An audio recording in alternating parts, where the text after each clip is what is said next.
And we are live, episode 13, Victory Loves Company. I am James Lynch. He is Jim West. Not sure why I'm on the right, but I'll take it. Jim, how's it going? And what is with that shirt this morning? Come on. This is watermelons, baby. We're moving into springtime. You got to start wearing the attire, to match spring. Listen, I got my Lynch on Sports golf shirt.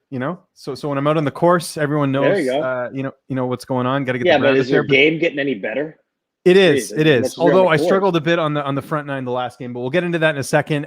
Thanks so much for joining us. We're going to be having Miesha Tate on here today. Really excited about this because, as most of you know, you should know, Jim is Marion Renault's coach. So it'll be interesting to have Miesha on here. I think the real reason Jim wants to get Miesha on here is to get a little strategy to help Marion, I'm sure. But no, we're really excited to have her on. She'll be on in about 30 minutes. So in the meantime, Jim and I have a lot to talk about. There's UFC 260. There is Shaler Ladd, Aspen's brother, winning on the last weekend. We'll talk about that as well. But yeah, leave your questions in the YouTube chat here. We'll get to them. We'll get to them when Miesha comes on as well. And hit that like button, hit the subscribe button. Jim, what are you drinking this morning? I see you got the coffee cup. Is it the same coffee? Yeah, yep. Usual. I got Chael Sonnen's coffee, by the way. It came yesterday, so I haven't tried it yet. I'm gonna wait to I'll do like a first taste review video this weekend. So you got to do like all the different fighters that make. That's what I'm doing. I heard like Donald Cerrone has some beef jerky. I'll try that out. I know Stipe's got some coffee, so that's the next step. So you guys, when's the Aspen Ladd brew coffee coming out? We got to get on that. Amanda, if you're listening, that's the next step. She doesn't drink coffee. It freaks me out every time I ask her. Really? She's like, no, I don't like the taste of it. And I'm like, you just haven't tried a lot of different coffees. So how does she get up? Does she drink tea or no? She doesn't drink any tea? Listen, nope. Nothing. So she just gets up naturally. Good for her. Nothing. Yeah. No, I didn't drink coffee in the morning until I had a kid. Scoops of BCAAs in her water. Oh, okay. Well, there you go. So there's the secret. Let's get into UFC. I got a cup or two a day. I was gonna say, I can't imagine you would not have any coffee. You seem like you would need it, just like me. You're a high intensity guy, Jim. That's what I'm getting at. Roughly. I only do one a day. That's it. One's good enough. Because if I have some at like 3 or 4 o'clock, then yeah, it's no good if I have it later in the day because then I'm up at night. But anyways, enough about coffee. We're gonna lose half our audience here. No, you can sleep whenever. People love coffee. Yeah, it doesn't matter. If I can have it at 8 o'clock. Last night I had a cup of coffee at 8 o'clock. I can't do that. I need my 8 hours of deep caveman sleep. Let's get to UFC 260, Jim. A lot of stuff happened on that card. Let's start with the main event. Francis Ngannou getting the heavyweight title, knocking out Stipe Miocic. This was a complete beatdown. I could not believe how dominant Francis was in this fight. I picked him to win. This is something we talked about, and kudos to former Victory Loves Company guest Eric Nixick on his first, I believe that's his first title. I know Miesha won a title, but I don't know if he was the head coach then. But yeah, either way, great performance from Francis. What did you think of that performance? Well, I will just say that I was one of the very, very few, along with yourself, that actually picked Francis. I did, was it last week? Even last week or the week before, I did the coach's corner for ESPN with Brett Okamoto, and I broke down the fights for that card. And I picked Francis for several reasons. One, because I have to believe that, they would have calmed Francis down a little bit, have him throw less power in his shots, and that they would have addressed the single to double transition chaining attacks by Stipe, and all of those things happened, and obviously Francis was dominant. So I actually texted Eric yesterday. I was like, see, I'm like one of the only guys. Like, man, I shut off all my social media because there's so many haters and just telling me all the time that I'm going to get my ass kicked and this and that. I was like, nope, I picked Francis. I just didn't see Stipe progressing a lot and really trying to do the same exact thing they did last time, like to a T. And he kind of did, and it was bad news for him. Well, a couple of things you said there. First off, I don't know if you knew this, but Francis was the betting favorite going into the fight. So I wouldn't say everyone was counting it out, but I will say this, and this is annoying. I was getting ripped. Well, no, I was too. But coaches, I was like, no. Here's what annoyed me, and this was the narrative leading up to the week. And by the way, I think I picked Stipe in most of his fights. I definitely picked him against Verdum when he won the title, and I picked him like a bunch of other fights. But anyways, my point is people. When I was picking Francis, and I gave my reasoning, I said, look, 2 years later, Stipe's had a knockout loss. He came back to beat Cormier in the second fight. And Francis is only getting better. He's got, I think a better fit for him coaching wise. He's fixed some of those issues. Even physically, he looks better than he did before. So I'm assuming that Francis has gotten better. Well, I think Stipe might have regressed a little bit just because he's older and he's taken some damage. So that's what I said. The amount of people, Jim, that said, oh, once again, Stipe being underrated. No, you can give credit to another fighter and pick them and not underestimate the other fighter. Like that drove me nuts the whole week. It's like, oh, people overlooking Stipe again. It's like, no, Francis has just gotten better, and this is why I think he's going to win. So I will agree with you there. But yes, the majority of people were picking Francis because he was the betting favorite. But nonetheless, I did not expect to be that dominant. I thought it would be close, and then Francis would maybe catch him, and then it would be that type of thing. But Francis had his number, like I said, from the opening bell. My question to you, Jim. Do you think it's going to be a while before we see someone take that title from Francis? Because I certainly thought that after that performance on Saturday. Well, it's definitely possible. I mean, that's the beauty behind the sport. MMA math doesn't always add up, right? Like it's not a traditional 2 + 2 = 4. MMA math is crazy. I think Derek Lewis can present him problems. I mean, they possess the same type of power, size, all that kind of stuff. With the John Jones thing going crazy, whether or not that's going to happen. I mean, I don't think it happens.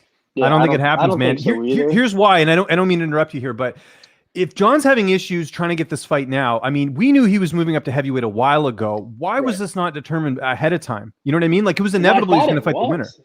Well, that's what I thought too. And now he's talking about money. So it's like, what's going on? And when Dana says a fighter's scared, it means that there's a money issue, right? He said the same thing with Colby. Yeah, because that's just stupid. Okay, that's just a dumb comment. But I mean, John Jones presents the physical attributes and athleticism that could I agree prove very difficult for Francis. Francis has got a ton of power, but he's not very fast. You know what I mean? He's kind of heavy on his feet, right? Which I guess is to be expected. He's a giant guy. But yeah, I mean, he definitely could. I mean, if John Jones doesn't come back and if Derek Lewis doesn't put something together against him, I mean, crap, man, I don't know who. I don't know who's there, but there's always someone lying in the wings, like who that all of a sudden come up, some random person. But he definitely is an imposing force that is going to be reckoned with for quite some time, I believe. We'll see. Well, and that's what's such a bummer is because if this Jones thing doesn't happen. What's that? What'd you say? I don't understand this John Jones stuff. I just don't get it. Well, I think he probably wants a figure, and the UFC's like, look, we're in a pandemic right now. Still, technically, I know they'll have fans back in Florida for the next card, but I think that's part of it. I think they're, they can't afford to give John Jones the money he wants. But on the flip side, I understand John's point where it's like, look, I've been in this sport for how long? I'm the former champ. Like, there should be some leverage there. There's got to be a middle ground there. Yeah, didn't the UFC just get recently? I think they went public or something. Yeah, they're getting close, but they're estimated to be worth like $12 billion now. Like it keeps so many years. I remember when they first bought it was $4 billion, then it was $8 billion when ESPN came, and now they're like $12 billion. I mean, I don't know that anyone could use the argument that they don't have the money. I think it's more of, do they want to pay the money is the argument. But I mean, if you're not going to pay him, right? If he doesn't want, I mean, then let him go. I mean, yeah, right? they should. Well, he said that. Yeah, I don't know if you saw. He said, "Just cut me already," and then he deleted the tweet. I mean, we'll see. This thing's getting pretty ugly. Here's the other interesting thing: is that John Jones is managed by First Round. Who else is a First Round client? Derek Lewis. So things can get very interesting if Lewis ends up getting that shot and John doesn't, because that's what the UFC will do. We've talked about this before. They have to put cards on. It doesn't matter if you want to fight or not. They'll find someone to fill up that spot. So 100%. If Jones won't go, it's going to be Derek Lewis. We know that. 100%. But the thing is then. That's the argument I think John Jones is making, that you have a guy like Derek Lewis where he's probably going to take a lot less money, right? Yeah. So then that hurts the market of the athlete. I think that's what John Jones is arguing, right? Just in a weird way. Like, hey, look, I'm trying to raise the bar, of athlete pay, but then you get a fighter that comes in and says, "Oh, okay, I'll do it for a quarter of what you're going to get paid," and then so then there's no. UFC doesn't have to do anything. I'm playing devil's advocate, right? I'm playing both sides. No. That's why we have you on here, Jim. I wouldn't want anything less.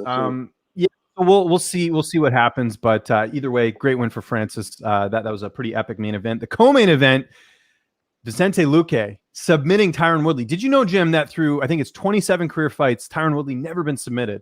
Luque is the first guy to do it. It could have been a knockout too. I mean, the way he was hitting him, it was inevitable. Really great win for Luque. That's got to be the end of the road for Tyron Woodley, I would think. What do you think? That 5 in a row? 5 in a row? 5 in a row, yeah. So, the thing is I think we may have talked about this before. We may have talked about this before, James. When these athletes, they start, they win the title or they're in title contention, they're in the top 5. So many of them get so caught up in their own hype, right? Their own, like all the outside attention and all this different stuff. Look, man, you got that because of what you were true to yourself relative to the sport and the training that you did and stayed away from all that shit. Yeah, you got to have it because it's a business to an extent. But when that becomes the focus, like I think it did with, Woodley with all this rap crap and everything else that he had going on, you know what I mean? You stop being successful, and you see it so often. Like these guys just go here and then they crash. And I don't know if it's because of all that stuff that they're, adding into their, into the influences of what they're doing on a day-to-day basis. But boy, it sure does seem like it. As soon as he started feeling himself a little bit too much, it just started to happen bad. But I don't know. Yeah, I've got two predictions for Woodley. I say he either retires, which I don't think he will, because knowing him, he probably still. And to be honest, he actually looked better in this fight despite getting finished. I thought the fact that he was coming forward, we sort of saw glimpses of the old Woodley. The problem is the old Woodley physically is not there, so of course Luque took advantage of that. So I think there's one of two things happens: Woodley retires, or I could see him going to PFL. I don't think Bellator is going to pick him up. Bellator has been very strategic about their free agent signings. They're not grabbing a lot of guys off losing streaks like they used to. You're seeing them grab younger fighters, guys that have upside. Someone like a Yoel Romero, yes, coming off a loss, but Yoel is still competing at a high level. Woodley is not. So I don't think Woodley will go there despite the past relationship with Scott Coker and Strikeforce. I think PFL might work because his buddy Anthony Pettis is over there. I think he might want to try and win that $1 million if there's any room for him. But that's what I think. I think it's retirement or PFL.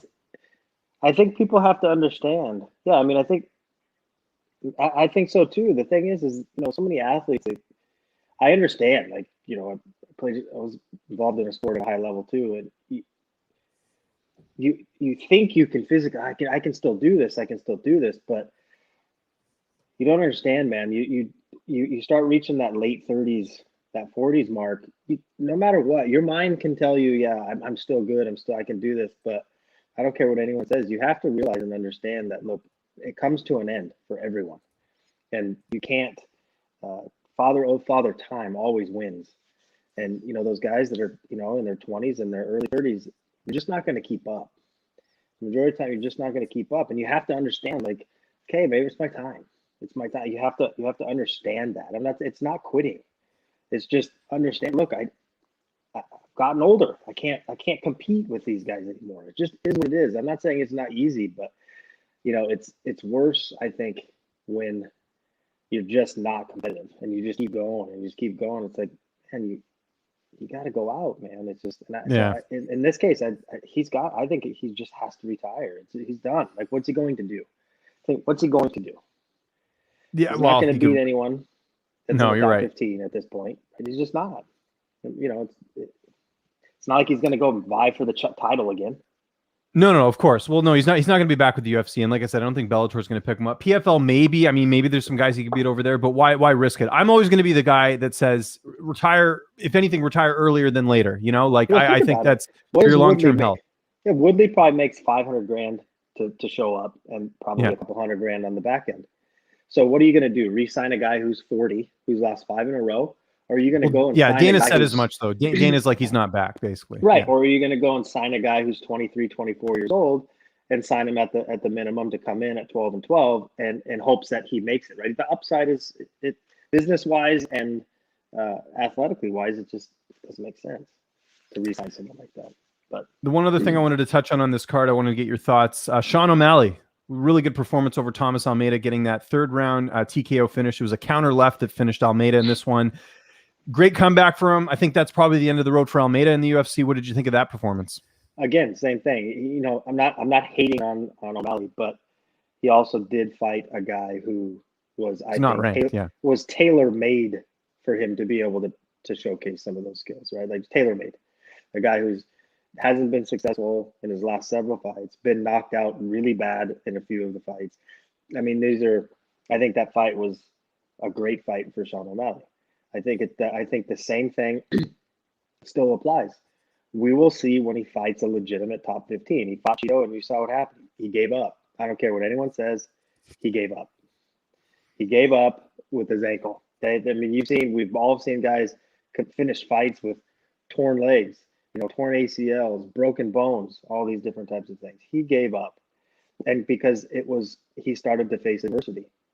So I can't be sold on a guy until, you legitimately go in with guys at that level that can push you, right? And he has not done that other than one time against Cheeto, and he lost. Yeah. So he's got all the skill in the world, but when you step in the cage, guys are fighting back really hard, and when they got the same skill, then you see what happens. But I'm not quite sold. I think that Thomas Almeida fight was completely, it was a layup for him to have a good performance. It was favorable for sure. I think, I'm with you there. Like, I think we need to see more of him. Again, Almeida might get cut after this, just with the way he lost. With O'Malley, you can give him a ranked guy. Here's the fight I think that makes sense for O'Malley. If you're looking at this from a business perspective, give him Rafael Sunsao. Sunsao does not have knockout power.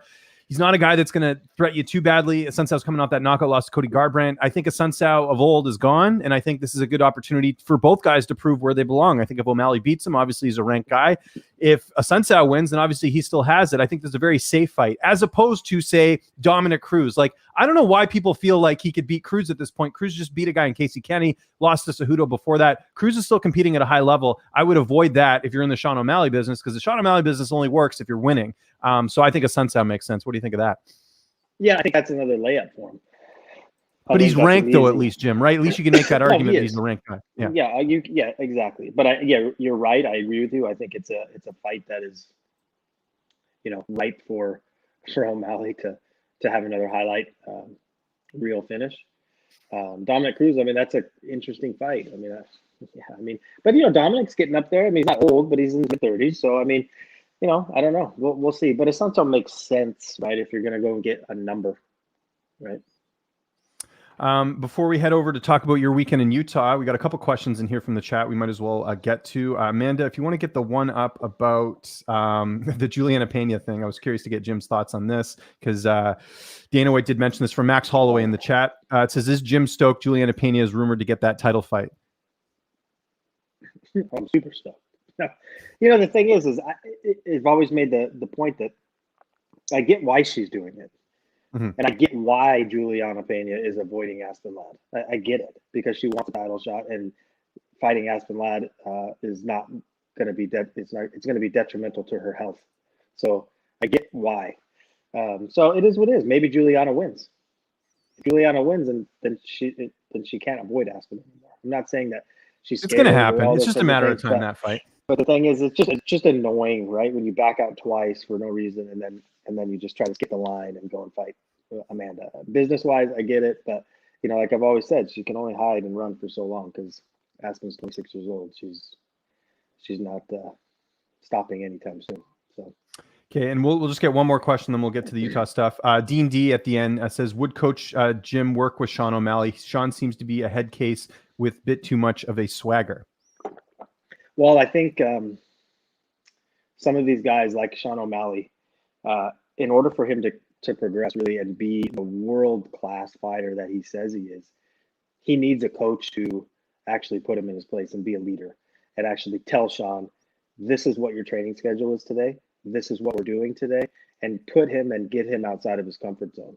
And I think that his friend, who is his head coach, I'm not saying he's a bad guy or a bad coach, but I think it's too close of a relationship where he doesn't push Sean outside of his comfort zone and set a schedule and say, no, Sean, this is what we're doing today. This is your schedule.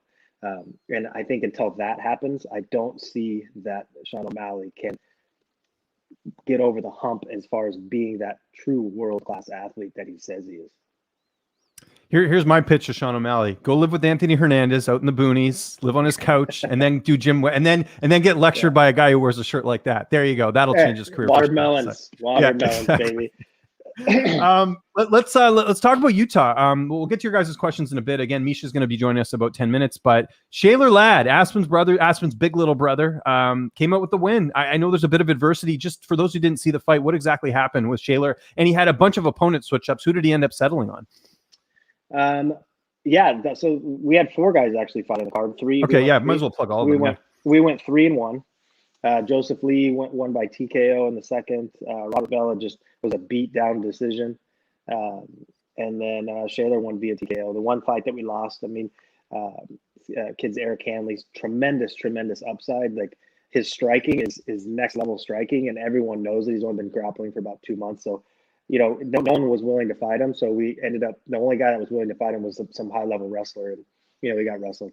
So it is what it is. We'll go back to the drawing board and progress on the feet on the mat. But yeah, with Shaler in particularly, there was, this was the 5th opponent. So we had 4 opponent changes. And what's crazy is the first 4 was, we just realized that he trains at MMA Gold. Oh, we just realized that he trains with Anthony Hernandez. Oh, that's Aspen Ladd's brother. We're not fighting, right? So the 5th guy, he's a heavyweight, and he was on the card initially, but his opponent fell out. So he was like, oh, well, my opponent fell out. I'm just going to take some time to heal some things. I'm not going to fight, right? So I ended up reaching out to the kid myself and said, hey, man, I'm not trying to be weird. You're more the negotiator. Yeah, I'm like, straight up guy. I'm not trying to bullshit you. This is amateur. We need a fight, man. Why not? So this kid was a heavyweight, another good high-level wrestler out of Washington State. His name was Eli Goff. Kid's got a ton of upside. Where does he train? You said Washington State. I was just curious because that's not too far away from me. Yeah, he's from Washington State. He goes back and forth from Washington State to Idaho, and maybe warrior camp or something to that effect. Okay. I can't remember. Sure. But man, this kid Eli, if you're listening, you got a tremendous upside, man. Like you're talking about kids, he's 22 years old, I think, 23. 6'2", 250 pounds, good wrestlers, athletic kid. We knew it was going to be a tough fight, right? Like this is Shaler's debut. Eli he was 2-0 going into 2-0 in MMA, and he's 1-0 in kickboxing, a good wrestler in high school. So it was going to be a tough fight. But I can tell you what, Shaler went for a ride. For the first round, the guy was lifting him and dumping him. Shaler was, continuing doing the right thing, popping right back up, fighting the hands, turning in, but he would get dumped again. It was a crazy amateur fight, man. Like it was a high level, very intense. It was awesome to see because that was not an easy fight for Shaler in the first fight, and we didn't expect it. I mean, that's not what we're looking for, right? We're looking to see what is this kid going to do? And at 18, holy shit! I mean, talk about determination and the will to continue to want to win, right? In a very adverse situation for the first round and a half. His conditioning was on point. His striking was on point when he decided to actually let it go and be first. I mean, for a kid that's 18 years old, James, holy smokes! I can't wait to see what he's like in a couple of years. By the way, if you want a post-fight interview, I'm available. Amanda, just saying, if you're listening. Yeah, that's great, though. I mean, it's good experience. And here's the thing that I was and we talked about this, I think, even leading up to the fight. Why are these guys turning down Shaler when it's amateur? Like, it doesn't even count on your record. Like, it's crazy. Wouldn't you want the experience? That's what I kept saying. I'm like, well, I don't understand. You're not fighting Anthony. You're not fighting Aspen. You're not fighting Max. Like, you're not fighting all of them in the goal. It's crazy. Like, the excuses that I was hearing. It's an amateur fight, for crying out loud. Like, you can't kick to the head. You can't knee to the body. You can't elbow to the head. Like, you can't knee to the head. Like, so many, the rule set is catered for you to get experience right in the cage. But holy smokes. So, yeah, he was the 5th one that finally landed. And it was a great fight, man. Great fight. Yeah, I saw like a bit of the video there. I don't know if it's available. I'll have to do some digging to see if I can get to check out the whole fight. You can get it on Mountain Force. I think it's mountainforce.com. If you go on there, you can find I'll go check it out. Yeah. The other notable fighter on the card was Rose Namajunas' brother. I don't even remember his name. What did you get to watch his fight? And I didn't watch it. I know he ended up losing, I believe. Yeah, I didn't watch it, but he lost by a flying knee in the second round, and he got TKO'd. But I didn't see it. I don't remember his first name. Okay, no worries. Yeah, I noticed Tapology doesn't have the listings up there, but this is something I've learned. If you can't find something on Tapology, go to the promotion's Facebook page. They'll usually have the results on there or some video stuff. Yeah. So that's usually what I end up doing. How was Utah, though? I saw Aspen got a bit of hiking in when you guys went. It was great. I mean, it was cold. Yeah. But it was cool. The city of Logan is cool. The Utah State University is there. Okay. Kind of reminds me, I think I saw a sign saying it with the little town was founded in like 1806 or something. And it Okay. reminded you of a cowboy town type of thing, right? And Okay. it was I don't know, it was really cool. I liked it. It was quaint, and everything was kind of on this main street. It was cool. I liked it. It's pretty. It was about 4,500 feet, so it was, it was up there. Mm-hmm. But it was nice. I definitely go back. It was cool. The show was good. Mountain Force did a great job. It was a good crowd. No masks. No Good. masks. Okay. Yeah. None of the fans were wearing masks. We had to wear them just for for kind of the aesthetics, like in case Yeah. So the commission and the athletes or the coaches had to wear. Fighters didn't have to wear them all. And then, but there was the fans were having fun. Like it was awesome because we hadn't been to a show with fans or a regional show at all for about 2 years. I know. Right? We talked about this. I've been to a regional MMA show It was before awesome. you have, which is crazy. Yeah. So it was just awesome to see people in the stands having fun, no masks, bullshit. And then, yeah, great card. It was fun. yeah, I've never been in, like, I've driven through Utah before. I've done that drive a couple times, like going to Vegas or going to, just driving through there. My wife's hiked there, but I'd love to check it out because it's like a Canadian city, right? Like it's got like the mountains and stuff. Let me ask you this quickly: Yeah. Is it? I've heard that's very conservative there. Is everything closed at like 6 o'clock or whatever? That's what I was hearing. Like in Utah in general, or was it? How were things over there? It's only Sunday. Only Sunday. Oh, okay, gotcha. A lot of things were closed. But no, I mean, at night we all, we went to dinner late because after weigh-ins we didn't get out until late. The fight night we went to a restaurant after fight night. We didn't get there till after 10. So no, I mean most things were open. Okay. Just Sunday. Just Sunday now. Oh, hold on. We got something in the chat. Oh yeah. So we're still waiting for Miesha to come on here. She'll be on here in about 5 minutes. Did want to mention the Fight Game Series episode 3, The Dream Part 1 is out now. These guys are doing a phenomenal job with that. How cool is it to get to see all this come to fruition after being a part of that for so long? The Fight Game stuff. It's Did you hear cool, my question? man. I mean, especially when you hear, yeah. So it's just cool. Like when you see, especially when you start hearing the guys talk that are up and coming, and you hear what they're saying and what they're talking about and kind of the vibe that they have, and it's just cool. It gives people an inside look at what it's those that are at the infancy of their career, and then those that are at the height of their career, right? And then everything in between. It's real good. Fight Game Series did a great job. Andrew's a good dude. He'll probably be out again soon once Aspen kind of really starts going, which is essentially now. So yeah, it's cool. He does a good job. I think there's one more episode. I think next Sunday they drop each Sunday. So yeah, does a good job of highlighting kind of everyone and everything and kind of the nuances behind a regional fighter to a UFC fighter and then everything in between and the personalities of everyone on the team. It's cool.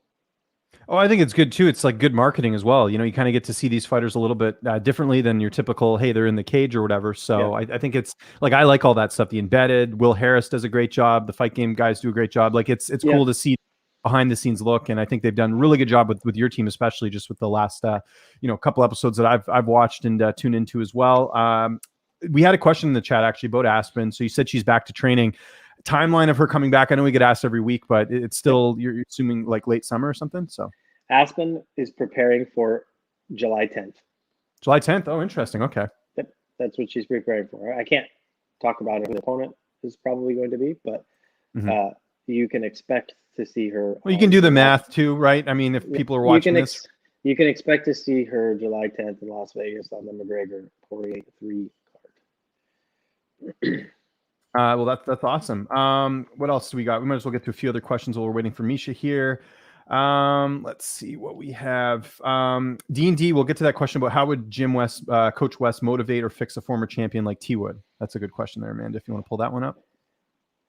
Sorry, go ahead. I don't know that I mean, it's like what we talked about before. He's 40 years old, so I don't know that all the motivation in the world is probably not going to help, when he's competing against guys that are, 10, 12 years younger than him, that are just evolving faster than he is.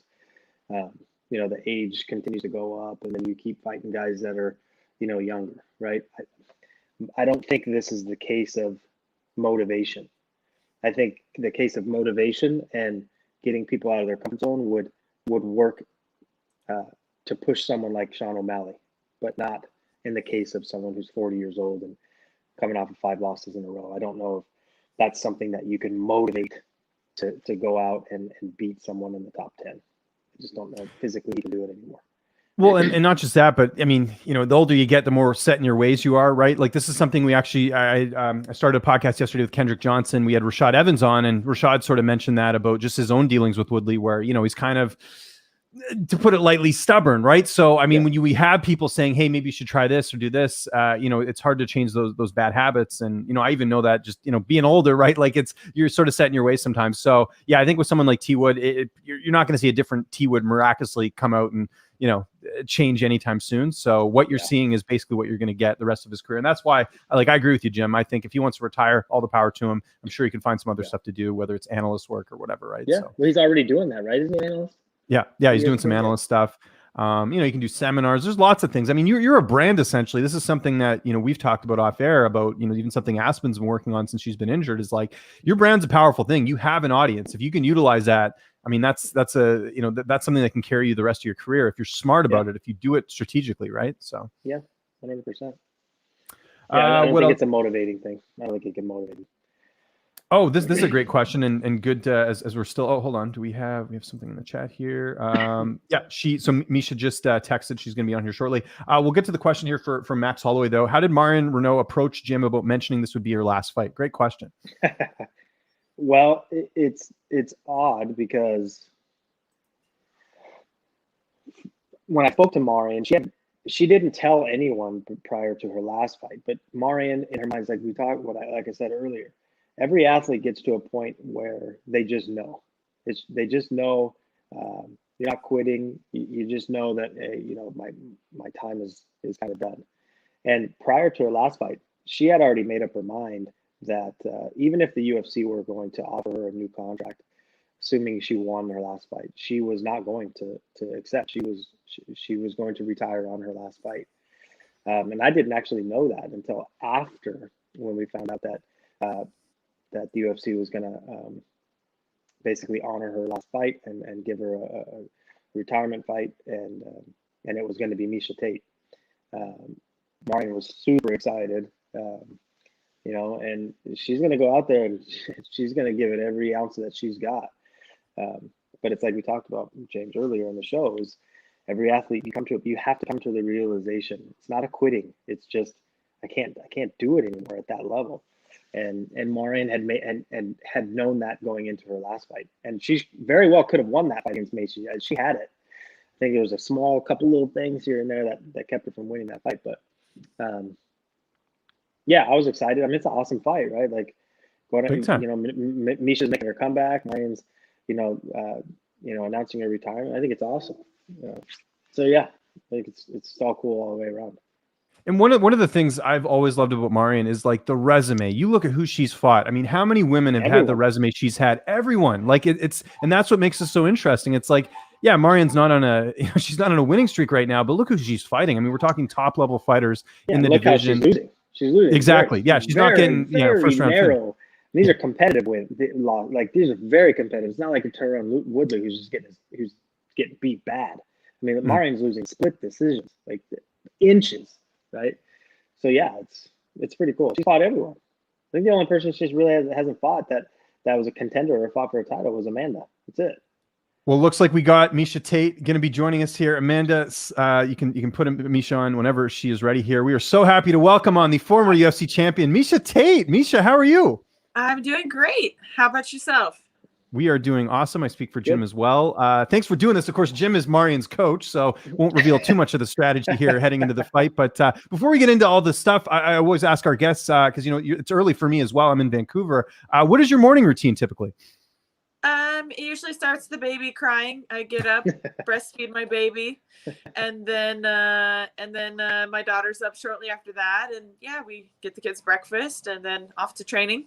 Yeah. There you go. Okay, similar to me. My wife. More important things, Miesha.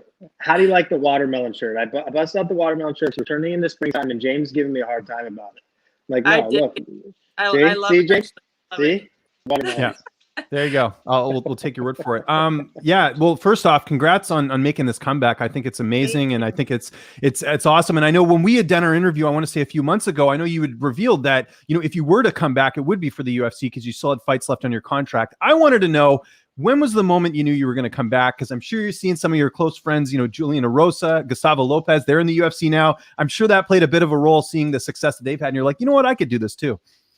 Yeah, absolutely. I mean, I feel like I always kind of, I always enjoy the fights. I always feel like I'm so in the moment that I kind of live vicariously through those guys. But when at the moment that I really knew I wanted to come back, it was around the time that I had my son. So it was about 9 months ago.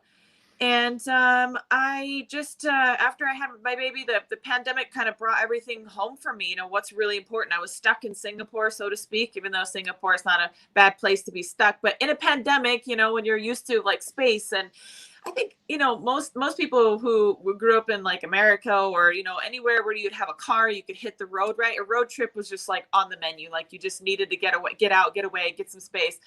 And I just felt so stuck in Singapore. I couldn't do that. We didn't have a car. Like we're stuck in a little tiny condo with no yard. And I know this sounds like probably like, oh, poor you, but no, it's truthful. Yeah. But the truth was, right, that it wasn't the most ideal situation. And it just made me think of all the things that I really appreciate. And one of those things is like being a competitor. And I think being cooped up and being, held away, like not being able to train, all the gyms were closed, all the pools were closed. My mom couldn't come out for the birth of my son. Nobody, all the borders were closed, everything. So I came back to America and I was just like, you know what? I want to fight again. Time is valuable and family's valuable. Support systems are valuable. And that's something that I feel like I definitely didn't have in the, beginning part of my career. I mean, actually, for the whole part of my career, I would not say I had a very solid support system, but I'm excited now, to have a good coaches, good support system. Not that all my coaches were bad. Robert Follis is great, but he's since passed. So it's just different. It's different this time around. It's something I'm really looking forward to doing. Jim, do you have any, actually, this is kind of a question for both of you. When did this fight come together with you and Marion? And by the way, I got to mention this to our audience here. Jim told me nothing. This totally came out of left field for me, and I do the show with Jim every week. He kept it tight-lipped. Jim had much more notice than I did. I'm assuming you guys had like about 12 hours. Yeah, it was very short. I mean, it was a very short window. Yeah, it was a very short window. I hadn't even, I'm good friends with Eric, with your coach, and he and I hadn't even talked. Like no one knew anything. I knew very, very minimal stuff. And then Marion called me all of a sudden. It's like, oh my God, that's a pretty awesome fight, right? Like just thinking about the context of it. I mean, Miesha being one of the most well-known female athletes in MMA ever, right? Former champion, coming back. Marion, in my opinion, one of the best professionals in the sport. Announcing that she's retiring. I mean, there's just a lot. I just think that this fight has a lot of value. It's just really cool to see the things that kind of come together, right? It's a great storyline, and I love it. I'm very excited. Please pass on my thanks and gratitude for her for taking this fight because, I'm sure she could have. I don't know. I mean, she could have taken any fight. It's her retirement fight, right? So I'm just glad that she wants to go out and put on a good performance and test herself. And I know a lot of people look at her and they're like, oh, she's lost her last 4. Like, I don't look at it that way at all. Like, those fights were extremely close. And she's always been like right there on the verge of being a contender. And she's definitely somebody who can spoil your night real quick. Yeah. I saw it against Sarah McMahon. I saw it against Andrade. Like, I'm a big fan of hers. Like, she's been doing her thing for quite some time. And I know she takes it seriously. So I know this is going to be a tough, it's going to be a tough fight, but I'm looking forward to it. And I'm glad to fight somebody like Marion who will fight. You know what I mean? Like, she is good in every area. Not run around all day. Yeah. I'm not going to name anyone. I'm not going to name anyone, Miesha, but you know what I'm talking about. Right. But she always is down. She can do everything, which is just great. So I'm very excited that this will be the fight that I get to come back to. It's good. I'm a fan. Yeah. One of the things as well that I know people have been talking about is obviously you work for one championship. What was that conversation like with you coming back? And are you still a part of their team, or how has that worked out since you decided to make this comeback?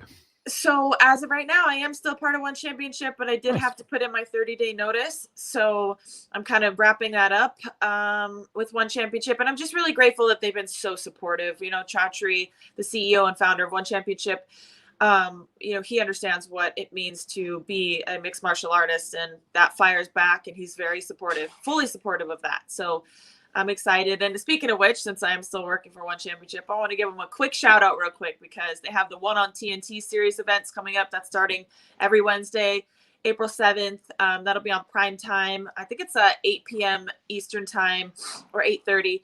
It's going to be really good for everybody like that wants to actually understand what One Championship's about. You know, it's a little bit more about integrity and the morals of the sport. We have Demetrius Johnson facing Adriano Moraes. Yeah.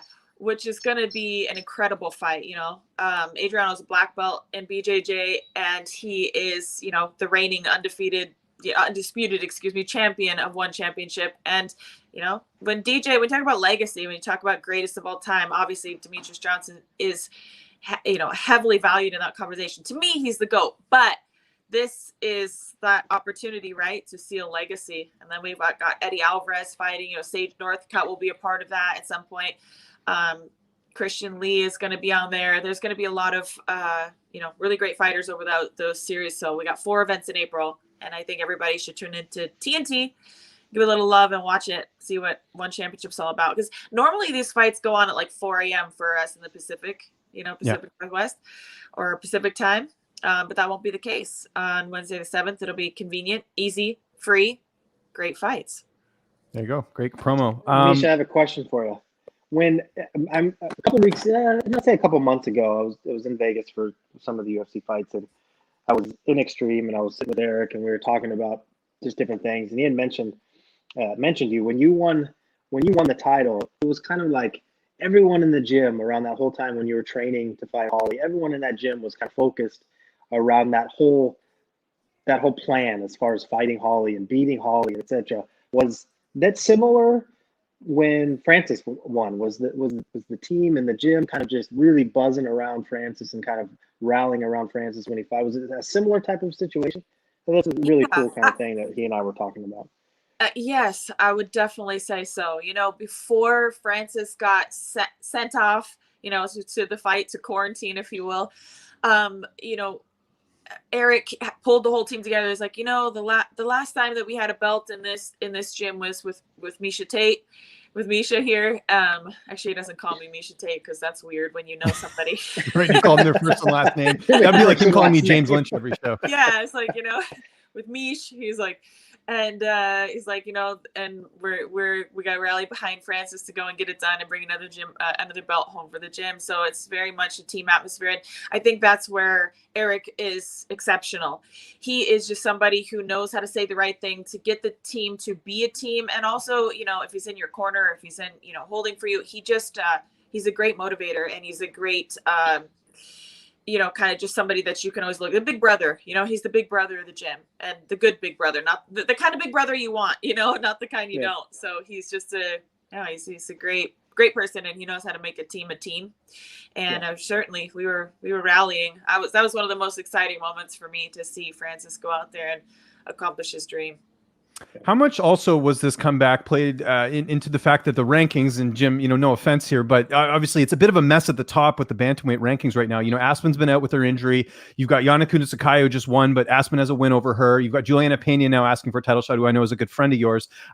Like, how much did that play a role, just knowing that, like, Amanda sort of needs someone to fight at some point? It might be Pena next, but you could potentially win this fight and be close to getting another title shot. Is it something, did that play a role in you coming back at all? I mean, I think that's the long-term goal, but I realize that could be within this next year, realistically, you know, that I'm fighting Amanda. And who wasn't as much of a factor for me coming back. It's just really important, like, for me, that I go out and I perform well and that I win, obviously, because that's going to put me on that track to, you know, back to a championship. But, you know, my first and foremost focus has to be just July 17th. I have to be pretty short-sighted in this. but I always hate when people say like, oh, you can only talk about that fight or only focus. It's like, no, because I'm just the kind of person, I'm a realist, I'm a mom now, a family. I have my short-term, mid-term, long-term. I always kind of address those things each day to see how I'm progressing towards that, so it's like priority, main focus, July 17th, but long-term goal, obviously get back to a championship. But who knows? I mean, my girl, Juliana Pena, might go out and get it done, and she might be the new champion. So, we could talk about Amanda, and she is the greatest. She's amazing. She's incredible. There's not enough great things I could say about the woman. She's fucking phenomenal. But I'd be lying if I said I didn't want to run it back. And before Jim gets to his next question, have you talked to Juliana since announcing your comeback? Because I know you guys are friends, but Juliana now wanting to get a shot with Amanda. I'm assuming you guys would never fight unless it was for a belt. Is that something you guys have discussed at all? Yeah, it is something we've discussed, and that's always kind of been the idea behind it is like we would never fight unless it was for a belt. But things get a little bit more sticky here because so her head coach Rick Little now is going to be my coach as well, which he never was. Oh, interesting. Okay. Yeah, so he'll now be my head MMA coach too, who's also Michael Chiesa's MMA coach. And the reason being, obviously, I've lost Follis, separated with my ex. Those were people who were very instrumental, long part, and the last person standing that's been a part of my career for a long, long time was actually present at my very first amateur fight is Rick. So he knows me, he knows my style. And we work really well together. So I don't know how that will muddy the waters as far as, if we would ever even realistically be able to fight each other, even if it was for a title. I don't know. But I figure we'll cross that bridge when we get there. There's a lot that has to happen before we even, start thinking about it like that. It's kind of funny and ironic that, you and Juliana are close because that same conversation, I don't know if you know or not, Miesha, but I coach Aspen Ladd also. And Aspen and Mari, and that conversation would come up earlier in the career was, man, if we have to fight, what is that going to be? Is it, well, we can't fight each other. We can't do that. They're kind of the same thing. If they were able to fight, yeah, they would have done it. I feel like there should be like one person, like the one person you just give me one option. Yeah, just one. Like there could be like one person that you just I can't fight that one because, I mean, realistically too, it's like. If you want to train with the best in the world too, I mean, there's probably gonna be like at least one person in your division that you'd like to, train with, or that would be a realistic training partner for you, So I don't know, like that. Julie's my one person. Like I really don't want to have to fight her, and it's just because we grew up in the sport. Like we literally grew up in the sport together before she was ever. I mean, before I was like even in Strike Force, we were training together, kind of thing. So we go way back. How does your husband Johnny feel about all this? Both from Washington State? Yeah, we're both from Washington State. She's from Spokane, and I'm from Tacoma. That's right. And I'm 3 hours away here in Vancouver, by the way. We're all Pacific Northwest people here, Jim. So there you go. No, I was just kind of asking you there about your husband. He must be so thrilled to see you fight because, obviously, you're a mom now. So he's probably going to have to take a lot of the, the parenting duties as you're getting closer to the fight. Like, how's that going to all work out? Yeah, it's teamwork. Teamwork makes the dream work. He's the most amazing support that I've ever had. It's just incredible to have a partner that does the things that he does. For instance, like if you see the wall behind me, so I'm actually sitting on our bed right now talking. Cool. Yeah, I'm sitting on our bed. So that's what I wake up to every morning. So when I left with the kids for a weekend to let him study for his EMT, right? He's studying to become an EMT. I came back. And that was on the wall, including my belt and everything like that. And husband of the year right there. That looks good. And he said to me, you did that. He's like, I want you to know what you did and what you're capable of. He's like, and I want you to wake up every day and I want you to be motivated by what you can do. He's like, you did that and you can do that. And that's what you're capable of. And it's really cool because like every day I wake up, and it's like there, it's like the most motivating thing is, it's pretty cool to see. To be inspired by yourself, right? I am my own biggest competitor, and I've just got to, I've got to remember that. And he's just, he's very amazing to know how to bring the best out of me. At what point did you start training full time again? Like when did you, because obviously it's different when you have a fight booked and then it's, obviously different when you're just in the gym, maybe doing a little bit of drilling, but when did you actually get in and start doing like intense training, or has that not happened yet? Oh yeah, no, I've been in intense training. I would say probably like 5 months ago. Oh, nice. Okay. Probably 5 months ago, but it's not like I didn't do anything the whole other time, like even being pregnant and stuff, of course, you can't do full contact, but there's lots of mitt work and even drilling on the ground and things like that too, staying sharp and just watching, studying, observing this sport. I'm really surprised how much you can learn from that, how much I've picked up just from being somebody who has to analyze the sport constantly. You really learn a lot. Also, I was coaching, which is something that's different too. Like during this time, when I was in Singapore, I was coaching, and that's also something that you probably know as a coach, right? You learn a lot as you teach. That's how you learn. I mean, you learn so much more. Exactly. When you're teaching and showing, you have to show someone over and over. You have to really break it down and dissect it. So, there's just things that I've learned, and I think it was good that I took the time off because I didn't beat up my body. Like I let myself really heal, mentally, emotionally, but physically as well. When you're getting in there and you're sparring, 2 days a week all the time, like it's just hard. It's a rough sport. It's hard on the body. And I didn't put myself through that, but I stayed sharp in other areas by drilling, focusing, lots of grappling, lots of mitt work. And so I've just kind of been staying sharp without the wear and tear. Kind of brings up a good point, Miesha. I think it might have been last week, James, or maybe the week before, we were talking about, someone at like your level, Miesha, or anyone that's in the UFC and that upper echelon, you're not learning to fight anymore, right? It's trying to keep your body healthy, keep my conditioning up, keep my body sharp. Yeah. You've been around for so long, and you probably remember the days where everyone would just show up to the gym and we're just going to beat on each other all day, right? Like it's so much different now. Like you guys are so much more athletes versus just a fighter, right? No, it's just different. Absolutely. No, totally different ball game. I remember when some of the guys used to train on like concrete floors and just crazy stuff, like full MMA, like full takedowns. Like you guys are out of your mind. I didn't do that. It was a little before, like I think that was coming to a close, but like Robert Follis, was it Matt Lindland? Dennis Hallman, like those kind of like those old school guys in Pacific Northwest, just out of their damn minds. Like sometimes I'm like, really?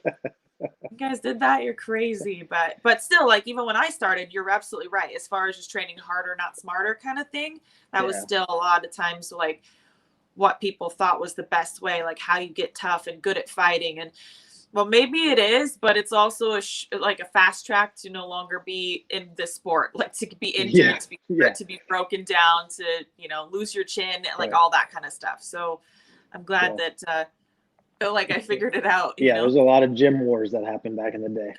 Oh yeah, people used to fight. That's what they would do. They'd show up. They didn't train. They showed up, fought, went home, and showed up, fought again, went home. Spar, all day long. How overwhelming has the support been, since you announced your comeback? Because, the internet can be a pretty cruel place, but I've seen a lot of people just being like, this is so cool, like to see you come back, especially at this time where there's a lot of uncertainty in the division. How has that been, just getting all the feedback now when social media is even bigger than it was back when you fought, years ago? It's been a very positive thing, but I'll be honest, I haven't thrown myself into like reading all the comments, to be honest. Like I do go on my Instagram, right, and I'll read maybe the first like 50 comments or something like that, and I just try to get like some interaction, because I do appreciate that my fans take the time and want to be involved, and so I just try to get back. But another thing too I've learned is just not getting obsessed with like everybody else's opinion. Of course, like I already knew, like when I said I want to fight Amanda again, people are gonna like scoff at it. I already knew that, right? But I love this game. I love fighting. Do you care, Miesha? Do you care whether it's 35 or 45?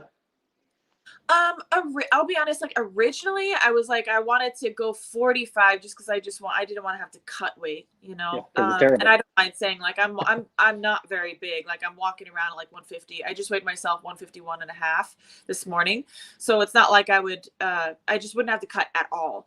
Now, obviously, I got to diet and I get my weight down a little bit more and everything, but I have plenty of time to do that. But I don't love cutting weight. And like I said, I'm still breastfeeding my son. So I didn't really want to go to 35, but I was like, if I have enough time, originally I was thinking maybe June, like a June comeback, like mid-June is kind of what but I was like maybe 45. And I was like, well, if it's going to be 35, let's do it in July. That way I just know that I have time and I don't mess up like my milk supply or anything like that. Would you be willing to, would you do the bounce back and forth? Like if you took 35 and then a short notice at 45 so you don't have to cut, or, that kind of thing? Yeah, I didn't really think about that, to be honest, about bouncing between, but I'm not opposed to that idea. Yeah. What about you guys? What do you guys think too? Like Mira's always been at 35, right? Yeah, Maureen, she likes 35, and she's not. I would guess she's probably pretty close to what you are as far as weight wise. Yeah. So yeah, I mean, most 35ers walk around right at that 50 mark or so. Well, Jim and I have talked about this because the featherweight division's on thin ice. Let's be honest here. They've got one fight booked, and it's a fight that's kind of an odd matchmaking because you've got Felicia Spencer fighting Danielle Wolf. Wolf's making her debut. Spencer just fought for the title. So Jim and I have kind of suggested on this show, it might make more sense for some of these 35ers to move up, fight at their natural weight class, and then save that division, and you're still going to get good fights. So that, like, what are your thoughts on that? Because we haven't really heard of the future of the featherweight division at this point. Yeah, I agree. So my thing about fighting at 45 at that time was like, I want lots of options and opportunity, and I want to be able to fight. I want to be able to stay busy. And I was just afraid that if I committed to 145, that I would be like, have one fight. And then like, I didn't, I wasn't sure. So it's like, let's just do 35. Cause I know there's like a lot of women there and I can, climb the rankings and get back to fighting Amanda. I mean, either way, it's Amanda, you know what I mean? That's who I'm looking at fighting right now. So I just like the idea of having more women as opposed to less women. And I don't know what the future of 145 holds. So I figure I might as well just get my butt in gear and back down to 135. And one of the things as well that I know we talked about in our last interview, like I mentioned, was the fights left on your contract. So this will be one of 6, correct? Is that how many more fights you have left? Yeah. And I imagine you plan to honor those fights, or you just sort of take it fight to fight? No, I definitely plan to honor them. I'm on like a 2-year plan right now is kind of the way that I see this. It is possible that regardless at the end of 2 years that I retire. But it's possible that if I, Holly home and I'm still doing great and getting better and feeling amazing, that maybe I'll keep doing it. I'm not really sure, but I'm committed in my mind to these next 2 years, and we'll see what I can do in 2 years. We're wrapping things up here shortly. Maybe we can grab a few questions in the chat here, Amanda, before we take off. Jim, I know you got a heart out here in about 4 minutes. Jim didn't do his work last night in his day job, so now he's got to catch up. That's the truth. So that's why we got to end a little bit early here. Let's see. D&D, we can get to the question about Angela Lee's sister, if you want to grab that one. That's kind of interesting. If we got it there, it says, how did Miesha feel seeing 16-year-old Lee's sister fighting and that fight getting so much press? Is 16 years too young to be fighting professionally? What is Coach West's thought on this as well? We'll get your thoughts first, Miesha, and then Jim, you'll get yours after. Well, I'm not gonna lie, 16 seems really young to me, but most 16-year-old kids are worried about, going to the high school dance and hanging out with their friends, whatever. Like, this girl, Victoria Lee, is just on another level. She's been competing in one form or another since, probably since she could walk. I mean, they're a family of martial artists. And I mean, if her parents know best. I think if the parents feel comfortable and confident that at 16 years old that she can go out there and hold her own against grown ass women, and they're right. She did. She won her first fight. She's quite a phenomenal young lady. She's a prospect. So in her case, I think it's okay. It works. She's just leaps and bounds ahead of the game. But other 16-year-olds, I think it's a case by case. I wouldn't recommend that every 16-year-old go out there, glove up, and fight, fight with 4-ounce gloves. Jim, your thoughts? Yeah, I agree. It'd definitely be a case by case thing. My only concern would be obviously if the parents are going to know best. They've been around her forever. She's been trained, in all the arts for such a long time. But I think you have to be careful of who she fights too, right? So I think they continue to groom her and build her in the right fashion, and I think they have just a huge prospect, right? In it, because there is going to be, you don't want her to run across someone who 24, 25, 26-year-old woman who's been doing it a long time, right? And then all of a sudden you demoralize a 16-year-old because you just went against someone who's just leaps and bounds stronger and just as athletic as you, right? So I think it's kind of a fine balance, but I think one will do that. I mean, I think that's the goal, and that's the beauty behind one, right? Like that's what they do. It's a different type of perspective of how they run their show and what they're doing for the athlete. So I think in this case, I think it works. Right. Miesha, we want to thank you so much for taking time out of your morning to join us here today. We really appreciate it. Anything you want to plug, any social media, any sponsors, anything like that, we'll give you the last word here on Victory Loves Company. Oh man, I just follow me on Instagram and Twitter. It's Miesha Tate, the I before the E. That one's tricky. I think there's a lot of fake accounts out there, so just make sure you follow the one with the little blue check mark. Anything else, man? I wasn't even thinking about that, to be honest. So no, I guess that's it. Thank you guys, and so much, like, huge thank you to all my fans who've been like ride or die supporting me all the way. I'm very excited to get back in there and show you guys what you've loved about me, that competitive side. So July 17th, looking forward to it. We do this show every Tuesday morning, 10 a.m. Eastern time, 7 a.m. Pacific time. Thanks so much for tuning in. Hit that like button, hit the subscribe button. We will see you guys next week. Thanks so much for tuning in, and hope you guys have a great rest of your week. Thanks, Miesha. Bye.